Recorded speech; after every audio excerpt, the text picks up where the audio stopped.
자, 오늘 본문 말씀 가지고 민수기서 강의 11번째 시간을 갖겠습니다.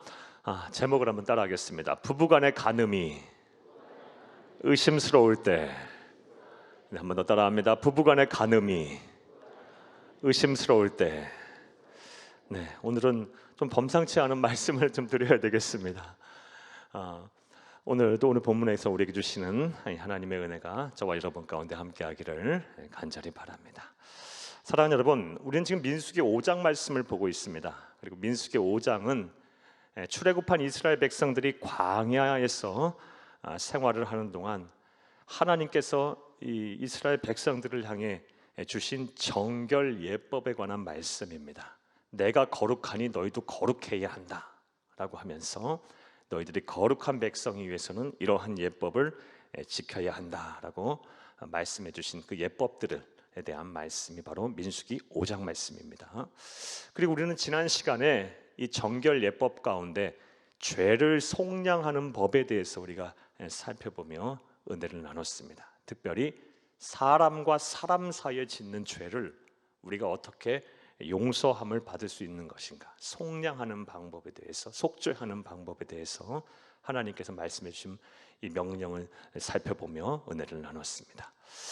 사랑하는 여러분, 하나님께서 제시하신, 말씀하시고 명령하신 사람과 사람 사이의 죄를 속죄하는, 속량하는 방법이 무엇입니까?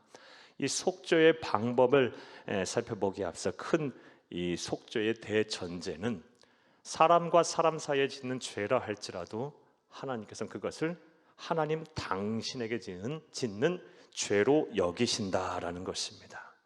하나님을 향해 짓는 죄뿐만 아니라 우리가 이 세상 사는 동안 사람과 사람 사이에 짓는 모든 죄 또한 하나님은 당신에게 범하는 죄로 여기신다라는 것입니다. 간주하신다라는 것이에요. 그래서 우리가 사람과 사람 사이에 짓는 죄를 속죄함을 받고 속량함을 받을 때에도 반드시 하나님께서 제시하신 이 속죄의 방법으로 속죄를 해야 합니다. 자, 그렇다면 하나님께서 이 죄를 속죄하는, 속량하는 방법으로, 사람과 사람 사이에 짓는 죄를 속량하는 방법으로 제시하신 그 방법이 무엇입니까? 먼저 자복하라라는 것이었습니다. 자복하라라는 것은 자신의 죄를 고백하고 자신의 죄를 인정하며 다시는 그런 죄를 짓지 않겠다고 약속을 하는 것이 바로 자복이라 그랬습니다. 그리고 자복의 대상은 그게 두 대상에게 자복을 해야 한다 말씀드렸습니다. 먼저는 하나님에게 자복을 해야 돼요. 하나님, 내 죄를 고백합니다. 내가 이런 죄를 졌음을 인정합니다. 그리고 다시 이런 죄를 짓지 않겠습니다라고 약속을 해야 돼요. 나아가서 우리 또 다른 우리의 자복의 대상이 누굽니까? 우리가 죄를 지은 대상들, 피해자들에게 우리가 자복해야 돼요. 우리가 이런 죄를 졌음을 고백합니다.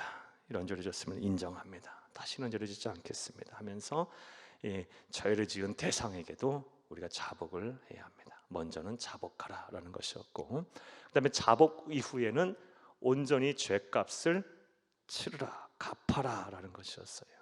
온전히 죄값을 갚아라. 그리고 세 번째는 하나님께서 명령하신 속죄의 방법은 이 죄값을 치르고 갚되 언제까지 하라? 끝까지 하라. 감추지 말고 끝까지 하라. 피해자가 사망하였을 시에는 가족들에게, 친척들에게 하고, 그마저도 없게 되면 어떻게 하라? 하나님 앞에, 제상 앞에 나와서 속죄제를 드리면서 순양을 드리고, 흠없는 순양을 드리면서 속죄제를 드리면서까지 끝까지 그 죄값을 치르고 갚아야 한다. 이것이 하나님께서 사람과 사람 사이에 짓는 죄에 대해 속죄해 주신 명령이고, 또 오늘 우리가 지켜야 할, 적용해야 할 명령을 믿으시기를 간절히 주의 이름으로 축복합니다. 자, 여기까지가 지난 시간에 대한 말씀이었고요. 오늘은 이 부부간의 간음이 의심스러울 때, 특별히 오늘 본문 말씀을 보게 되면 이 남편이 아내가 간음을 했는데, 분명 간음을 한 것 같은데 심증은 있는데 물증이 없을 때, 의심스러울 때 어떻게 해야 하는지에 대한 하나님께서 말씀하신 명령입니다.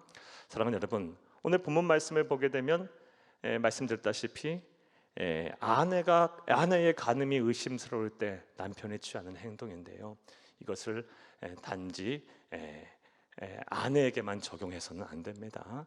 이 말씀, 이 성경에 쓰여질 당시에는 남성 중심 사회, 가부장적 중심 사회였어요. 성경은 당시 그 사회상, 이 시대상을 그대로 반영을 하고 있어요. 따라서 우리가 오늘날 우리의 삶의 자리에서 또 이 말씀을 해석하려면 이 말씀은 아내뿐만이 아니라 남편에게도 주시는 말씀, 이 부부간의 간음이 의심스러울 때 우리가 어떻게 행동을 해야 하는지에 대한 영적인 교훈을 찾는 말씀임을 우리가 믿어야 할 것입니다. 자, 사랑하는 여러분, 부부간의 간음이 의심스러울 때 어떻게 하라라고 하나님께서는 말씀하셨을까요? 먼저 간음이 무엇인지부터 정의하고 갑시다. 사랑하는 여러분, 간음죄가 무슨 죄입니까? 이성 간에 결혼하지 아니하는 상태에서 성적인 관계를 맺는 것이 바로 간음죄입니다. 세상법에서도 그렇고요, 하나님이 인정하신 하나님의 법 안에서도 하나님께서 인정하시는 부부관계의 성관계는 기혼 부부간에 결혼한 상태 안에서만 허용을 하셨습니다. 그러니까 결혼하지 아니한 상대자와 이 성관계를 맺는 건 다 간음죄인 거예요. 그러니까 결혼하지 아니하는 청년들이 결혼하지 아니한 상태에서 혼전 성관계를 맺는 것, 이것도 간음죄고요. 그리고 분명 아내가 있고 남편이 있는데 이 남편과 아내를 제쳐두고 다른 사람과 불륜을 저지르거나 관계를 맺는 것, 이거 바로 다 간음죄고요. 이해하셨습니까? 이것은 오늘날 사회법도 마찬가지고 또 하나님이 정하신 법도 마찬가지입니다. 하나님께서는 이 간음죄를 얼마나 미워하셨는지 특별히 우리가 잘 알 수 있습니다. 십계명 말씀에 보게 되면 8번째 계명이 무엇입니까? 간음하지 말라였어요. 간음하지 말라. 사랑하는 여러분, 그러므로 우리는 간음하지 말아야 돼요. 그리고 이 죄가 얼마나 큰 죄인가를 우리 정확하게 알아야 합니다. 얼마나 하나님께서 이 간음죄를 무겁게 여기시는지는 다음 같은 하나님의 처벌을 통해서도 알 수 있습니다. 우리 레위기 20장 10절을 함께 읽겠습니다. 누구든지 남의 아내와 간음하는 자, 곧 그의 이웃의 아내와 간음하는 자는 그 간부와 음부를 반드시 죽일지니라. 죽이라 그랬어요. 사랑하는 여러분, 그만큼 하나님께서는 이 죄를 무겁게 여기신다라는 거예요. 그리고 그 사랑의 하나님께서 이 간부와 음부를 다 죽이라, 한 사람만 아니고 둘 다 죽이라라고 말씀하실 정도로 하나님께서는 이 간음죄를 아주 엄중하게 생각하고 계신다라는 것입니다. 자, 그렇다면 하나님께서는 왜 이렇게 간음죄를 엄중한 죄라고 여기실까요? 그 이유가 무엇일까요? 사랑하는 여러분, 이와 관련된 말씀을 한번 보겠습니다. 잠언 6장 32절을 먼저 읽겠습니다. 여인과 간음하는 자는 무지한 자라. 이것을 행하는 자는 자기 영혼을 망하게 한다 합니다. 다른 죄 여러 죄들도 있지만 특별히 이 성적인 죄 중에서도 이 간음죄는요, 영혼을 망하게 하는 죄입니다. 이 영혼을 망하게 하는 죄를 신약 성경에서는 다음같이 표현하고 있어요. 고린도전서 6장 18절 함께 읽겠습니다. 음행을 피하라. 사람이 범하는 죄마다 본 밖에 있거니와 음행하는 자는 자기 몸에 죄를 짓느니라. 아멘. 그리고 이 이후의 말씀이 무슨 말씀이냐? 누가복음 고린도전서 6장 19절 말씀이 무슨 말씀이냐? 너희는 너희 몸이 하나님이 거하시는 거룩한 성전인 줄 모르냐, 이 말씀이에요. 그러니까 이 간음죄 같은 음행하는 죄는요, 성적인 죄는요, 우리의 영혼, 이 하나님이 거하시는 이 처소인 우리의 영혼을 망하게 하는 죄예요. 우리의 영혼이 망하게 되면 사랑하는 여러분, 무슨 이 세상 사는 동안 하나님의 자녀답게 살겠어요? 무슨 온전한 가정을 이루며 살겠습니까? 온전한 하나님께서 새로 창조하신 하나님께 창조하신 창조물로서 피조물로서 살 수가 있겠습니까?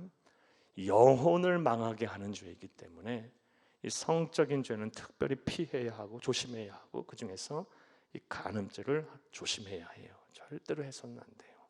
그리고 그래서 하나님께서는 이 간음죄를 짓지 말라고 그렇게 말씀을 하신 것이고, 이 죄는요 항상 이곳저곳 이렇게 죄를 지은 사람들이 있는 곳에는 이 죄가 자꾸 이렇게 오염이 돼요. 자꾸 이게 퍼져나가게 돼 있어요. 그래서 그 사전에 미리 쳐담고자 간부와 음부를 돌로 쳐 죽여라 이렇게 하고 진영 안에서 제버려라라고 말씀을 한 것입니다.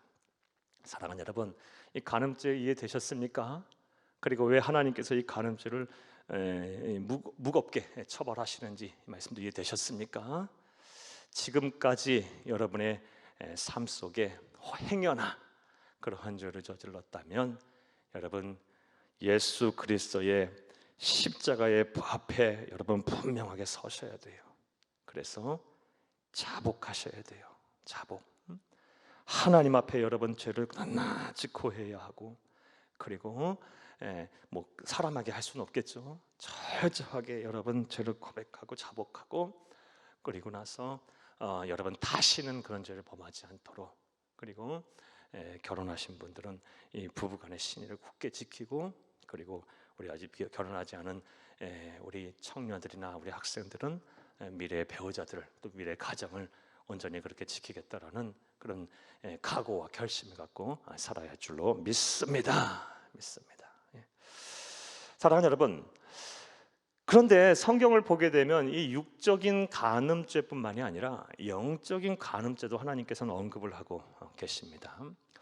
성경, 우리가 종종 여러분에게 말씀해 드렸다시피 성경을 보게 되면 하나님께서는 하나님 당신, 특별히 우리 예수님과 우리와의 관계를 부부간의 관계로 묘사하고 있습니다. 요한계시록 19장 7절 말씀에 같은 경우 말씀에 보게 되면 예수님은 우리의 어린 양이신 예수님은 우리의 신랑이 되시고 우리 모두는 다 신부다라 그랬어요. 그러니까 하나님과 우리와의 관계를 부부간의 관계로 그렇게 묘사하고 계세요. 그러므로 우리가 이 하나님과의 관계 안에서의 영적인 순결을 지켜야 하지, 이 영적인 순결을 안 지키면 그것이 바로 영적인 간음죄가 되는 것입니다. 나 외에 다른 신을 두지 말라 그랬고, 나 외에 공중에서든 땅에서든 바다에서든지 무엇으로든지 우상을 만들어 섬기고 절하지 말라 그랬어요. 그리고 하나님의 이름을 망령되이 걷지 말라 그랬어요. 세상은요 하나님이 어딨냐 그러고 하나님을 섬겨서 뭐하냐 그러고 다 이거 망령되이 걷는 거예요. 그리고 무슨 하나님께서 세상을 창조하셨냐, 다 세상에 다 이 진화의 산물이지, 다 이런 것들을 동조하고 또 마음을 빼앗기고, 또 이것뿐만이 아니라 여러 가지 이단 사설들 현혹되고 또 미혹되고 마음을 빼앗기는 것, 나아가서 하나님보다 더 많은 것 사랑하는 그 것들, 더 여러분의 마음을 빼앗기고 신뢰하는 것들이 있다면 그것이 바로 영적 순결을 빼앗기는 거예요. 사랑하는 여러분, 영적 순결도 온전히 지키시는 여러분 되기를 간절히 주의 이름으로 축복합니다. 이와 관련해서 좀 걱정되는 게 하나 있어요. 여러분, 아주 심히 걱정이 되는 게, 교육자회 때도 좀 종종 얘기하고 있는데, 우리 서수원 지역에요, 하나님의 교회 안산홍 장계자를 안산홍을 아버지 하나님 아버지라고 부르고 장계자를 하나님 어머니라고 부르는 이 하나님의 교회들이 지금 여기 막 우후죽순으로 막 서고 있어요. 호메시도에 가면 큰 그들만의 그런 큰 건물도 져놨고요. 그리고 여기도 교회, 여기 어느 교회 하나도 이 교회가 제대로 목회를 못하고 또 제대로 이 교회를 운영을 못해서 하나님의 교회로 넘어갔어요. 그리고 이 지역으로 해서 그 하나님의 교회 그 사람들이, 이사들도 많이 온다 그래요. 그리고 또 여러분 심심찮게 요 공원들이나 아니면 이 길가에서 이 하나님의 교회 사람들이 노방하며 열심히 전도, 그들의 전도를 하는 것을 여러분 보게 될 거예요. 참 걱정이에요. 행여 그런 사람들의 미혹이 돼서 여러분 이 영적인 간음죄를 짓는 정도가 아니라 여러분의 영혼이 완전히 파멸에 이르는 그런, 절대로 그런 일이 없기를 간절히 바랍니다. 그리고 여러분 주변에 그런 사람 없도록 여러분 잘 바른 복음을 가르치세요. 바르게 가르치시고 바르게 전하셔야 되고, 우리가 지금 경계해야 될 때인 것 같아요. 참 걱정이에요. 여러분, 이 세상이 자꾸 이 영적으로 혼탁해져 가요. 그리고 영적인 간음죄를 짓는 성도들이 많아져 가고 있어요. 우리가 이러할 때 하나님 중심주의로, 말씀 중심주의로 신랑 되신 우리 예수 그리스도만을 온전히 바라보며 우리가 신앙의 절개를 온전히 지켜야 할 줄로 믿습니다. 자, 이제 이런 것들을 배경 지식으로 해서 이제 오늘 본문 말씀을 한번 우리 해석을 해보겠습니다. 오늘 본문 말씀 앞서 서두에서 말씀드렸다시피 남편이 아내가 좀 의심스러울 때, 반대로 생각하셔도 돼요. 아내가 남자가 좀 의심스러울 때, 심증은 있는데 물증이 없어요.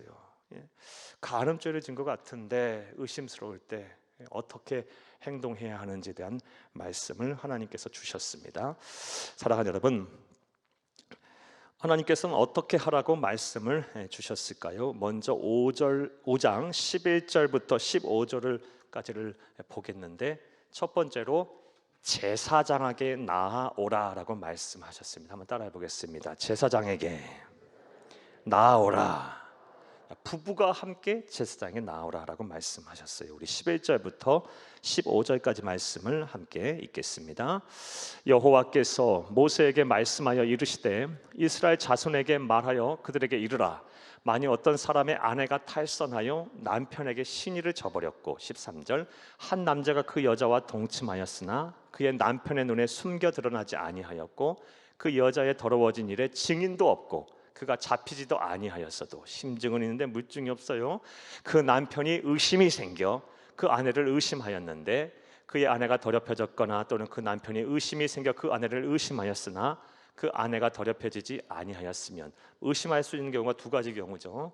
심증은 있는데 물증이 없어 직접 행한 경우 의심할 수 있고, 또 남편이 의처증이 있어서 의심할 수도 있겠죠. 두 가지 경우가 됐든 어떻든 경우든 그런 것이 의심이 되거든. 15절, 그의 아내를 데리고 제사장에게로 가서, 여기까지 보겠어요. 제사장에게로 나오라, 부부가 함께 나오라라고 말씀하셨어요.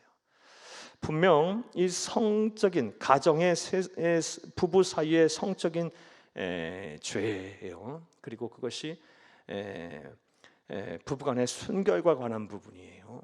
그런데 이 문제를 그냥 가정 안에서 해결하지 말고 어떻게 하라고 말하고 계세요? 제사장에게 나오라라고 말하고 있어요. 제사장에 나오라는 말은 하나님 앞으로 나오라는 말씀이고, 또 다른 말로 표현하면 하나님의 기준으로 그것을 판단하고 해결하라라는 말씀이에요.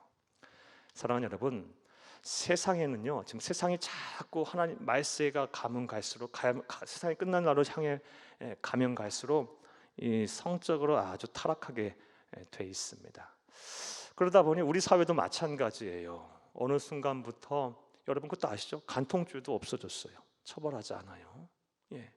그리고 예전에 아주 우리가 금기시하다시피 했던 뭐 자유연애라든가 아니면은 혼전 동거라든가, 아니면 참 한 10여 년 전만 해도 참 부끄럽게 생각했었는데, 이제 혼전에 아이를 관계를 맺고 아이를 출산하는 것이 마치 혼수인 양 이렇게 여기는 시대가 막 가고 있어요.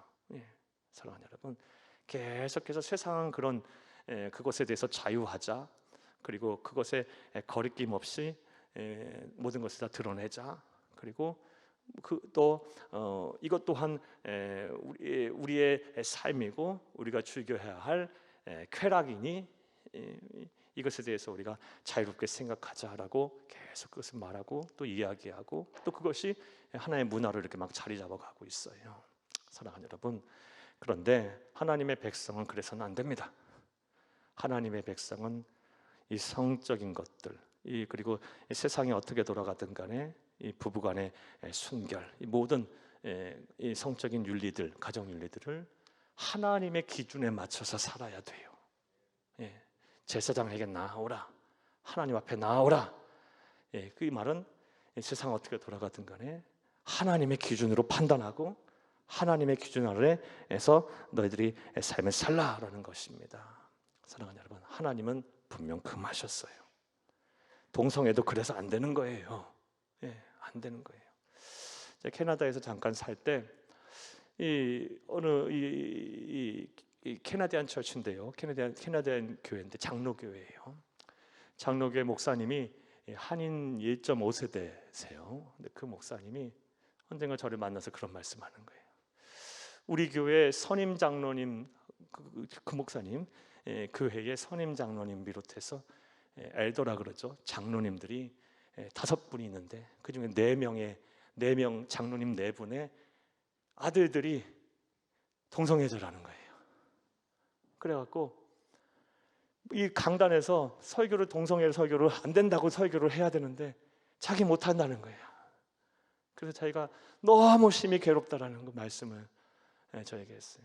세상이 어떻게 돌아가든 간에 우리는 하나님의 말씀대로 살아야 되고 그 말씀에 증거하고 살아야 된다. 우리 기준으로 살아야 된다. 그리고 그 말씀, 그 얘기를 막 하면서 서로 괴로워하고 또 기도하고 막 권면했던 기억이 나요. 사랑하는 여러분, 세상이 자꾸 변해요. 그리고 그런 것에 대해서 막 자유하라고 해요. 그리고 성적으로 자꾸 점점 더 타락해 가고 있는데 그 타락한 것을 타락으로 보지 아니하고 오히려 하나의 트렌드한 문화로 여겨가고 있어요. 아니요, 세상이 어떻게 돌아가든 간에 하나님의 백성들은 하나님의 기준으로 살아야 돼요. 하나님은 분명 금하셨어요. 예수 오실 때까지 우리는 우리의 육체적인 순결과 또 영혼의 순결을 반드시 지켜야 할 줄로 믿습니다. 세상에 그렇게 되면 될수록 또한 세상은 그런 사람들을 찾게 돼 있는 거예요. 왜? 희귀하니까. 왜? 그런 사람들의 가치가 있으니까. 그리고 당연히 하나님도 그런 사람을 찾으셔요. 그러므로 우리 세상 풍파에 휩쓸리지 말고 저와 여러분은 하나님의 말씀대로 사는 우리의 자녀들과 우선들 특별히 그렇게 살 수 있게 되기를 간절히 주의 이름으로 축복합니다. 먼저 의심이 될 때, 심증은 있는데 물증이 없어요. 뭐 남자가 됐든 여자가 됐든 우리는 그렇게 말씀을 받아들여야 한다 그랬죠. 또 남편이 의처증이 있을 수도 있고 여자가 그렇게 있을 수도 있어요. 그럴 땐 어떻게 해라? 제사장에게 나와라. 하나님의 판단을 받으라. 하나님의 기준 아래 하나님의 판단을 받으라라는 말씀이 먼저 우리에게 이스라엘 백성들에게 주신 말씀, 그리고 우리에게도 주시는 말씀이에요. 자, 그 다음에 하나님께서는 이 아내의 간음이 의심스러울 때, 남편의 간음이 의심스러울 때 어떻게 하라 말씀하셨을까요? 우리가 이제 15절 말씀을 볼 텐데 나와서 뭐를 하라 하냐면 의심의 소재, 다른 말로 기억의 소재를 드리라고 합니다. 쉽게 말해 제사를 드리라는 거예요. 15절을 함께 읽겠습니다. 그의 아내를 데리고 제사장에 가서 그를 위하여 보릿가루 10분의 1 에바를 헌물로 드리되 그것에 기름도 붓지 말고 유향도 두지 말라. 이는 의심의 소재요 죄악을 기억나게 하는 기억의 소재라. 아멘. 여러분 성경에 의심의 소재 동그라미 하나 쳐놔보세요. 이거 말씀 한번 드려볼게요. 여러분, 이 의심의 소재라는 개념을 이해하려면 구약의 제사법을 조금은 여러분 이해하셔야 되겠어요. 나중에 제가 시간이 되면 이 레위기에 나오는 구약의 5가지 5대 제사에 대한 말씀을 여러분 설명을 좀 한번 자세히 드리려고 해요. 구약의 이 5대 제사의 성경에 나오는 그 당시의 의미는 어떻고 오늘날 우리의 영적인 의미, 우리가 어떻게 이 말씀을 적용하고 살아야 되는지 말씀을 드릴 텐데 오늘 이 소재와 관련해서 여러분 구약의 5대 제사를 간단히 말씀드리고 일반적인 소재와 그리고 간음죄가 의심스러울 때 제사장 앞에 나와 드리는 의심의 소재, 기억의 소재와의 차이점에 대해서 여러분 말씀을 드릴게요. 레위기 말씀을 보면 하나님께서 5가지 5대 제사에 대한 설명을 하고 시작하세요. 하나님의 백성이 하나님에게 드릴 제사, 오늘날 말하면 예배죠. 이 5가지 제사를 말씀드리는데 첫 번째가 번제입니다. 번제는 태울 번자죠. 그러니까 소나 양이나 염소나 비둘기 같은 것을 각을 떠요. 죽여서 피를 뽑고 각을 떠요. 각은 뼈를 발라내고 살을 발라내고 그다음에 기름을 분리하는 거예요. 각을 떠서 이 기름과 이 살을 다 이렇게 태워서 하나님 앞에 올려드리는 제사가 바로 번제입니다. 이 번제가 제일 먼저 레위기 말씀에 나와요. 이 번제는 어떨 때 드리는 제사냐? 번제는 이 죄를 속죄할 때, 특별히 영원한 죄, 본질적인 죄, 원죄를 속죄할 때 이 번제를 드렸고요. 그리고 하나님 앞에 헌신을 다짐할 때, 헌신을 다짐할 때 드리는 제사법이 바로 번제예요. 번제. 그다음 나오는 그다음부터 쭉쭉 나오는 이 제사에 대해서 말씀드리면 이제 화목제가 또 있어요. 화목제. 이 화목제 또한 피 흘림의 제사예요. 드리는 방법은 번제와 같아요. 자, 그런데 이 화목제는 어떨 때 드리는 제사냐? 하나님과의 나와의 관계를 좀 화목하게 할 때, 쉽게 말해. 화목하게 할 때. 하나님과의 깊은 영적인 교제를 더 나누고 싶을 때, 그 안에 이제 서원하는 것도 들어갈 수 있을 것이고, 하나님과 약속을 하는 것도 있을 수 있을 것이고, 다짐하고 결심하는 것도 있을 수 있겠죠. 아니면 하나님과의 깊은 그런 대화를 통해서 하나님 주신 은혜를 사모할 때, 이럴 때 드리는 제사가 뭐다? 화목제예요. 화목제. 자, 그다음 나오는 제사들 중에 또 말씀을 드리면 속죄제가 있습니다. 이 속죄제 또한 피 흘림의 제사예요. 소나 양이나 염소나 없은 비둘기 같은 것을 각을 떠서 번제 형태로 드리는 제사인데, 속죄제는 말 그대로 죄를 졌을 때 그 죄를 하나님 앞에 속죄함을 받기 위해서 드리는 제사예요. 역시 번제하고 제사법은 같아요. 그 다음에 나온 제가 이제 속건제라는 제가 있습니다. 속건제. 속건제는 일종의 속죄제의 한 부분이에요. 그런데 특별히 이 사람과 사람 사이에 살면서 재산상의 손해를 입혔을 때, 그러니까 대물의 피해를 입혔을 때, 그때 드리는 이 죄 용서를 구하는 제사가 바로 속죄제예요. 속죄제. 역시 피 흘림의 제사예요. 자, 제가 이 소제 설명드리려고 여기까지 온 거예요. 다섯 번째 나오는 제사법이 이제 소제입니다. 소제. 이 소제는 피 흘림의 제사가 아니에요. 곡식으로 하나님 앞에 드리는 제사예요.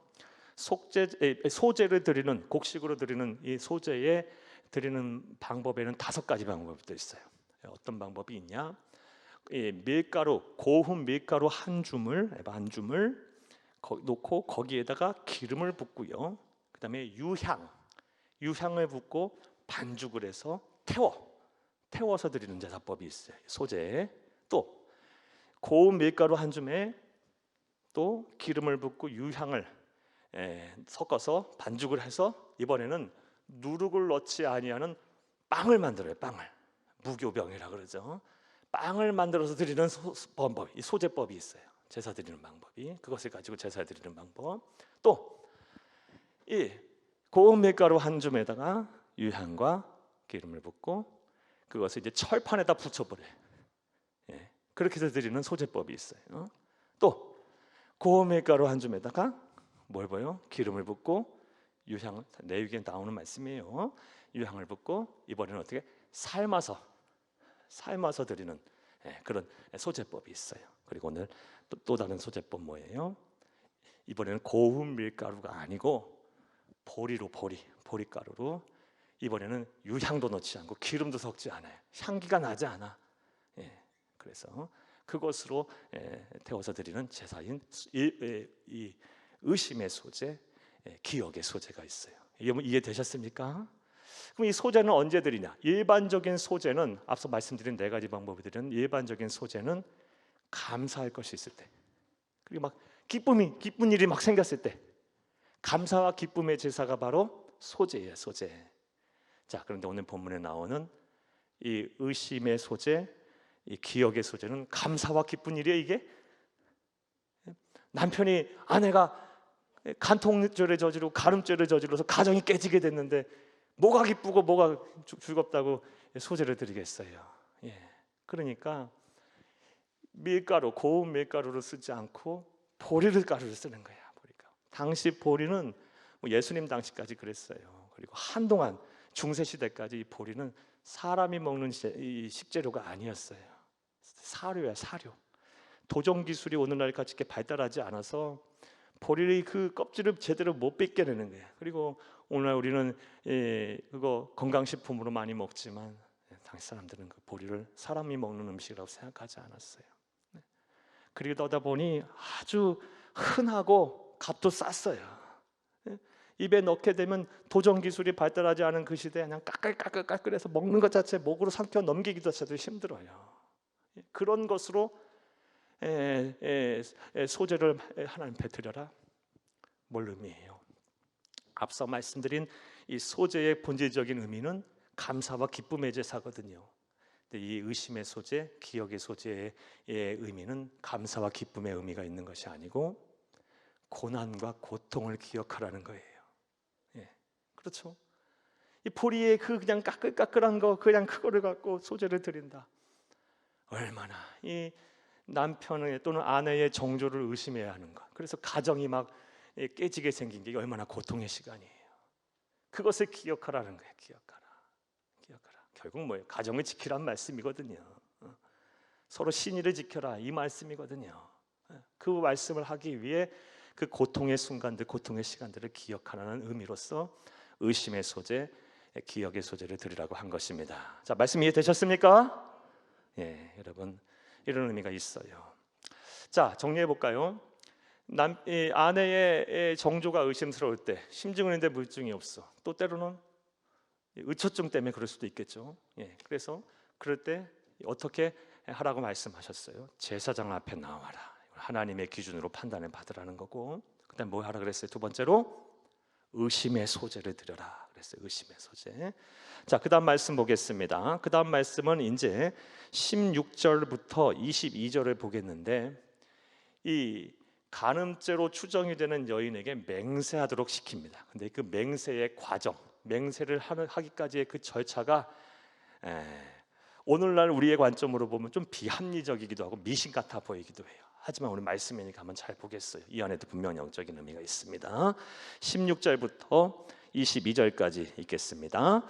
제사장은 그 여인을 가까이 오게 하여 여호와 앞에 세우고 토기에 거룩한 물을 담고 성막 바닥에 티끌을 취하여 물에 넣고, 18절, 여인을 여호와 앞에 세우고 그의 머리를 풀게 하고 기억나게 하는 소재물, 곧 의심의 소재물을 그의 두 손에 두고, 제사장은 저주가 되게 할 쓸물을 자기 손에 들고, 19절, 여인에게 맹세하게 하여 그에게 이르기를 네가 네 남편을 두고 탈선하여 다른 남자와 동침하여 더럽힌 일이 없으면 저주가 되게 하는 이 쓴물의 해독을 면하리라. 20절, 그러나 네가 내 남편을 두고 탈선하여 몸을 더럽혀서 내 남편 아닌 사람과 동침하였으면 제사장이 그 여인에게 저주한 맹세를 하게 하고 그 여인에게 말할지니라 여호와께서 네 넓적다리가 마르고 네 배가 부어서 내가 내 백성 중에 저주거리 맹세거리가 되게 하실지라. 22절, 이 저주가 되게 하는 이 물이 네 창자에 들어가서 네 배를 붓게 하고 네 넓적다리를 마르게 하리라 할 것이요 여인은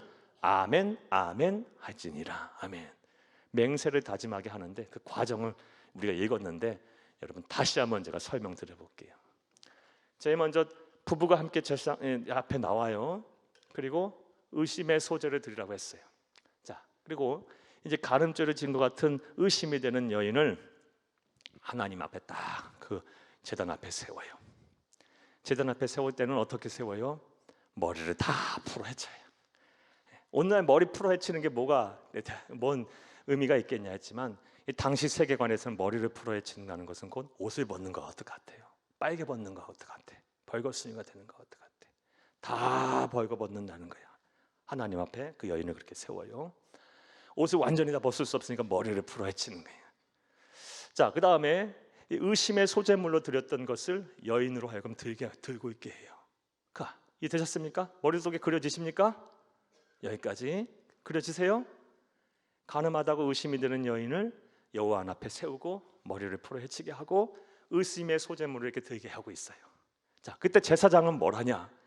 제사장은 토기 하나를 들고 와서 거기에 물을 가득 채워요. 그 다음에 뭐 하냐? 성막 바닥을 긁어요. 그럼 거기 뭐가 있겠어요? 열심히 번제도 막 드리고 했으니까 티끌 많겠죠? 그것을 긁어다가 그 토기 안에 담아있는 물에 담아요. 그 물에 담고 그것을 가지고 이제 맹세하게 시키는 거예요. 어떤 맹세를 시킵니까? 우리 21, 22절 한 번 더 읽겠어요. 21, 22절 함께 읽어보겠어요.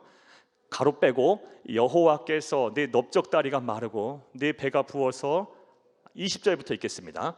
네가 네 남편을 두고 탈선하여 몸을 더럽혀서 네 남편 아닌 사람과 동침하였으면, 가로 빼고 여호와께서 내 넓적다리가 마르고 내 배가 부어서 내가 내 백성 중에 저주거리 맹세거리가 되게 하실지라. 22절 이 저주가 되게 하는 이물이 내 창자에 들어가 내 배를 붓게 하고 내 넓적다리를 마르게 하리라 할 것이요 여인은 아멘 아멘 할지니라. 아멘. 저주의 말을 하고 아멘 아멘 하라고 맹세를 시켜요. 여기서 이 넓적다리가 마르게 하고 배를 붓게 하고 이게 무슨 말씀이에요? 임신을 했을 거 아니에요? 가늠죄를 졌으면 그러면은 그 뱃속에 있는 아이가 사산해서 죽게 될 것이고 넓적다리가 마른다는 것은 뭐예요? 불임하게 될 거예요. 영원토록 불임하게 될 거다. 그런 이런 저주의 말을 하고 너 죄를 졌는지 안 했는지 그 자리에서 맹세하라는 거예요. 아멘 아멘. 이해 되셨습니까? 네. 자 여기까지 맹세를 해요. 그 다음에 뭐 하겠어요? 자 뭐 하겠어요? 그 다음에 그 저주의 물을 맹세한 물을 이제 마시게 하는 내용이 23, 24절이에요. 23, 24절 함께 읽겠습니다. 제사장이 저주의 말을 두루마리에 써서 그 글자를 쓴 물에 빨아 넣고 여인에게 그 저주가 되게 하는 쓴 물에 마시게 할지니 그 저주가 되게 하는 물이 그의 속에 들어가서 쓰리라. 아멘. 이것도 잘 이해하셔야 돼요. 머릿속에 지금 잘 그려가서 따라와 보세요. 제사장 옆에 나왔고 의심의 소재물을 드렸어요. 그 의심이 되는 여인으로 하여금 여호와 하나님 앞에 서게 했고 머리를 다 풀어헤쳤어요. 그리고 의심의 소재물은 그 여인이 들고 있어요. 제사장은 토기를 가져다가 그 안에 물을 채우고 성막 아래 티끌, 아주 쓰리쓴 재와 같은 티끌을 그 성물 안에 넣었어요. 그리고 맹세를 시켰어요.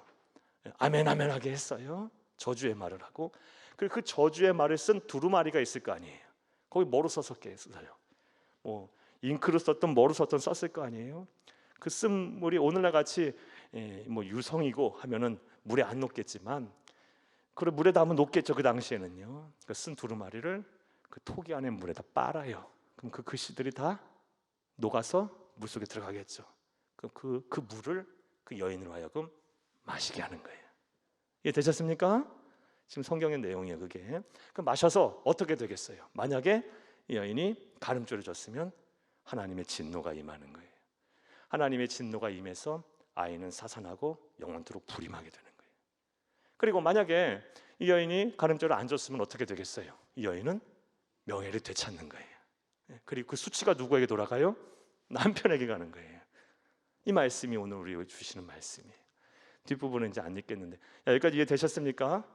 자, 그런데 우리에게 중요한 것은 이러한 말씀이 오늘날 우리가 어떻게 적용을 하며 해야 되는 거인가가 우리에게 중요한 거죠. 여러분, 여러분의 아내가 뭐 가정을 해봅시다. 그런 일이 있어서는 안 되겠지만 또 여러분의 남편이 이 가늠죄를 진 것 같아요. 그러면 이 하나님께서 이렇게 말씀하셨으니 이 말씀대로 해야 한다고 교회에 와서 머리 다 풀어헤치고 제 앞에서 맹세하고 이 쓴물 갖다가 마시고 그래야 되겠어요? 아니죠. 우리는 이 말씀을 여러분 제가 이 민수기 강의하면서 또 요한계시록 강의하면서 그런 말씀 여러 차례 드렸어요. 성경은 항상 삶의 자리를 중요하게 생각해야 돼요. 독일어로 집젠 레벤, 삶의 자리에서 하나님의 말씀이 기록됐고 또 오늘날도 우리 삶의 자리에서 하나님의 말씀을 해석해야 돼요. 이게 성서 해석학의 기본이에요. 기본. 이 당시에는 하나님께서는 이렇게 해야 하셔야만 했어요. 그런 만한 이유가 있었어요. 오늘날은 그럴 필요가 없어요. 그런 세상이 아니에요.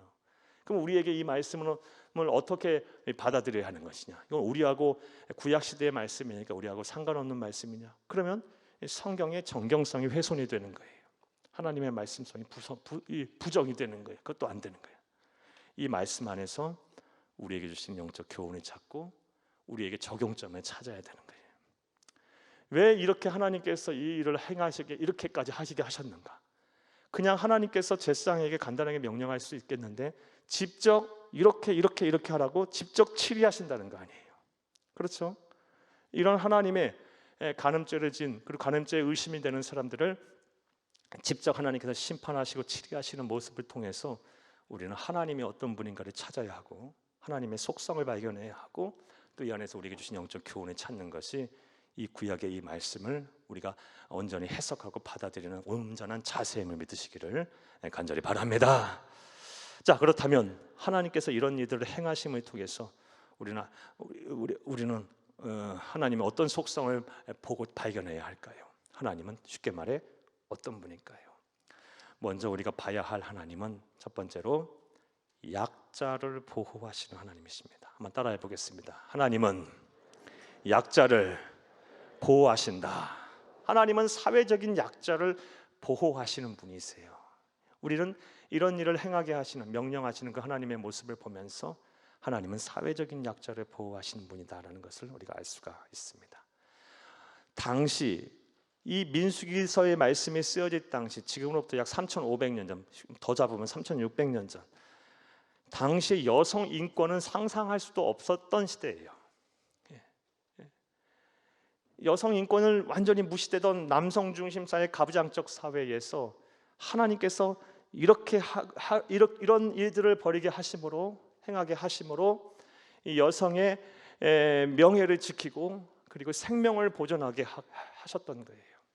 사랑하는 여러분, 이런 말씀들을 안 하셨으면 이 남성들이 조금만 여성들의 의심이 되고 또 아무 일도 하지 않았는데 이 정신적인 질환으로 의처증이 생겨서 막 아내를 의심하고 또 아내의 생명을 쉽게 거둬갈 수도 있었던 거 아니겠어요?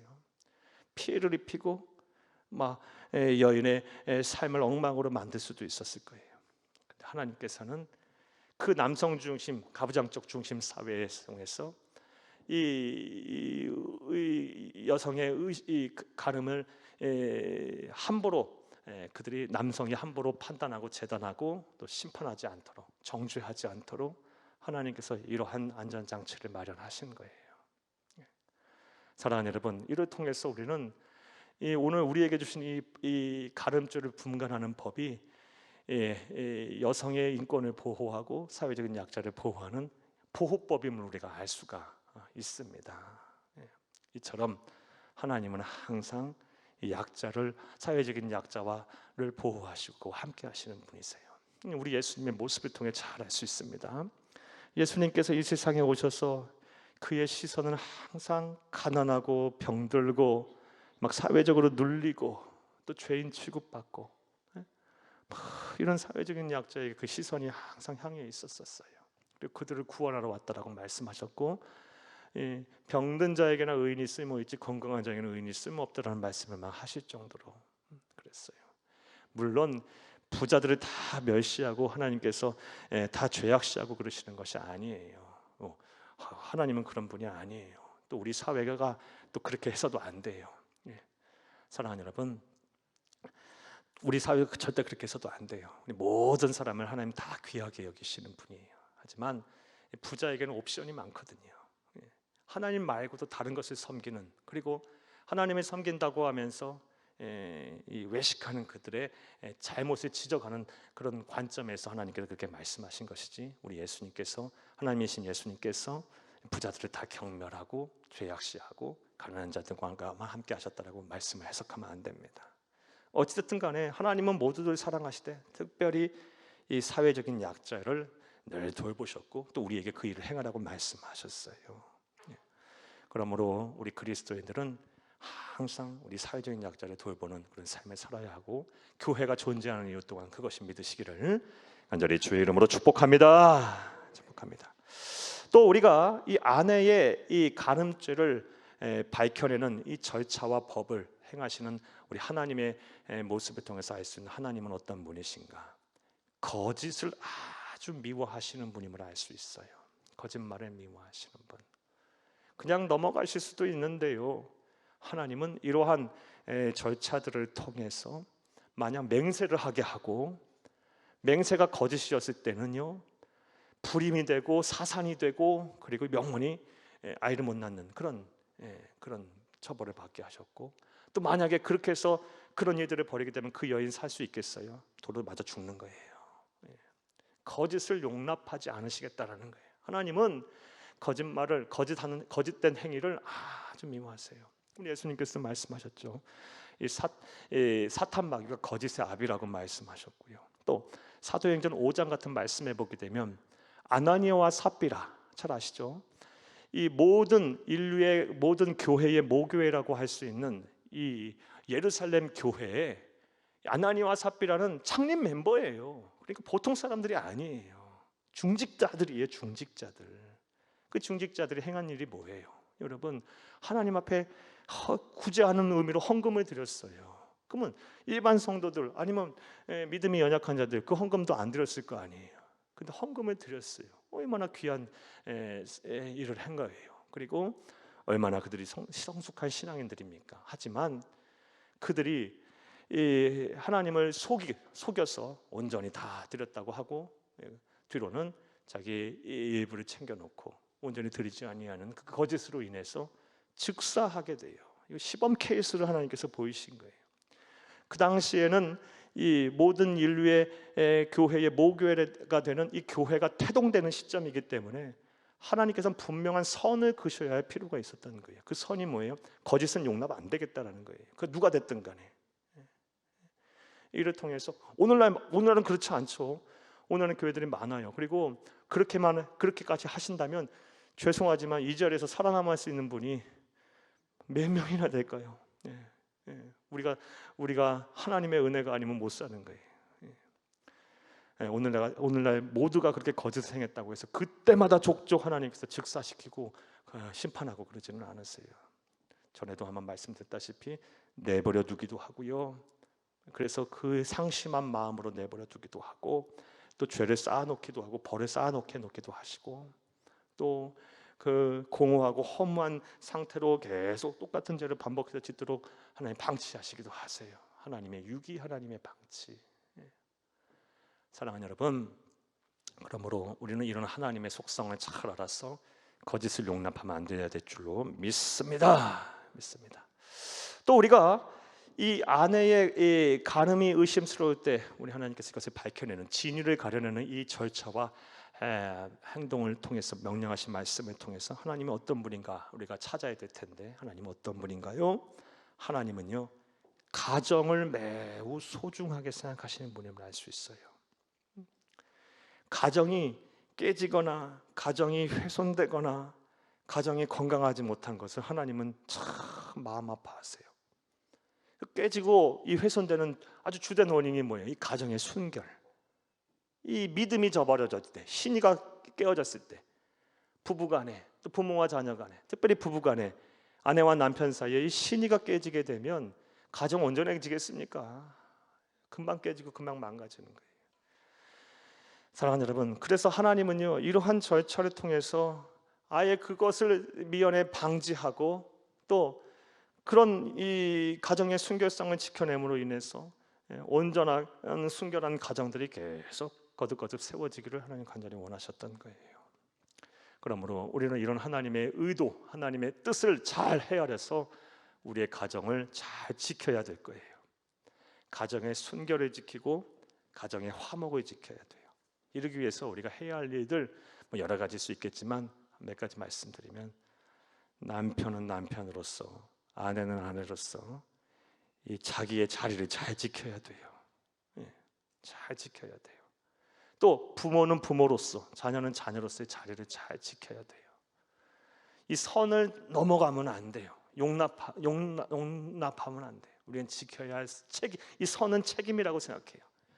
이 책임을 다 해야 돼요. 서로 신의를 저버리는 일을 행하면 안 돼요. 자기 자리를 잘 지켜야 돼요. 여러분, 하나님의 나라 가는 그날까지 여러분의 가정 하나님이 보시기에 흠없는 그런 순결하고 화목한 가정 되기를 간절히 주의 이름으로 축복합니다. 또 가정의 화목을 위해서 우리가 조심해야 될 게 뭐가 있을까요? 오늘 말씀 통해서 우리가 적용점을 찾으면요, 이 말씀은 의심하는 것을 거두어드리고 또 함부로 정죄하는 것을 방지하기 위한 하나님께서 제정하신 정결의 법이기도 해요. 함부로 사람을 정죄해서도 안 되고 의심해서도 안 돼요. 그런 가정 온전하겠습니까? 남편이 아내를 막 함부로 정죄해요. 또 아내가 남편을 막 그럴 수도 있어요. 가끔 우리 성도들은 그러지 않을지 모르겠는데 그러지 않을 거예요. 우리 종종 우리 목사님들하고 외부의 목사님들하고 대화를 해보면 이런 말씀들을 하세요. 우리 성도님 가운데 이런 분이 계시는데 그분이 아내분이 와가지고 이야기하기를 우리 남편은 생활력이 없다고 그러면서 근데 그 목사님 보기에 생활력이 있어요. 생활력이 있는데 이 세상 사는 것이 만만치 않고 왜 잘 살고 싶지 않겠어요? 남자라고 왜 열심히 돈 벌고 싶지 않겠어요? 그런데 세상이 그렇게 만만하지 않잖아요. 어쩔 수 없이 그러다 보니까 하루 이틀 그러다 보니 뭐 사기도 떨어지고 또 침체에 빠지기도 하고 또 건강도 안 좋아지고 뭐 그럴 수 있잖아요. 그렇게 해서 막 정죄를 해서 가정이 힘든다 뭐 이런 소리도 들어본 것 같고요. 또 반대로 우리 아내는 남편이 다 좋은데 가정을 안 돌린다, 살림을 못한다, 요리를 못한다, 그리고 이 재테크를 또 잘 못한다, 이런 식으로 또 자녀 양육을 소홀히 한다, 막 이렇게 정죄를 해갖고 가정이 막 위태위태 하다는 소리도 들어봤어요. 우리 성도들 가운데는 그런 성도 없게 되기를 간절히 바랍니다. 정죄해서는 안 되죠. 절대 정죄해서는 안 돼요. 그리고 함부로 의심해서도 안 돼요. 오늘 우리에게 주시는 이 말씀은 정죄하지 말라는 거예요. 함부로. 그래서 여호와 앞에 나오라는 거예요. 그래서 진위를 가리라는 거예요. 함부로 의심하지 말라. 하나님 앞에서 그 진위를 가리라는 거예요. 사랑하는 여러분, 부디 여러분의 가정이 서로 사랑하고 서로의 인격을 존중하고 신의를 잘 지키며 하나님이 주시는 이 믿음과 사랑으로 이렇게 하나가 되는 가정 되기를 간절히 주의 이름으로 축복합니다. 축복합니다. 자, 이제 말씀을 맺겠어요. 오늘은 하나님께서 이 아내 또는 남편, 부부간에 이 간음죄가 의심스러울 때 어떻게 행동해야 하는지에 대해서 주신 말씀이에요. 이 말씀을 통해서 우리는 하나님이 어떤 분인가를 찾았고 이 안에서 또 우리에게 주신 영적인 교훈을 찾았어요. 하나님은 사회적인 약자를 돌보시는 분이시고 거짓을 아주 미워하시는 분이에요. 그리고 이 가정을 소중하게 생각하시는 분이세요. 여러분의 가정 또 여러분의 삶이 이 말씀 안에서 또 사랑과 믿음 안에서 하나가 되고 또 화목한 가정 이룰 수 있기를 간절히 주의 이름으로 축복합니다. 축복합니다.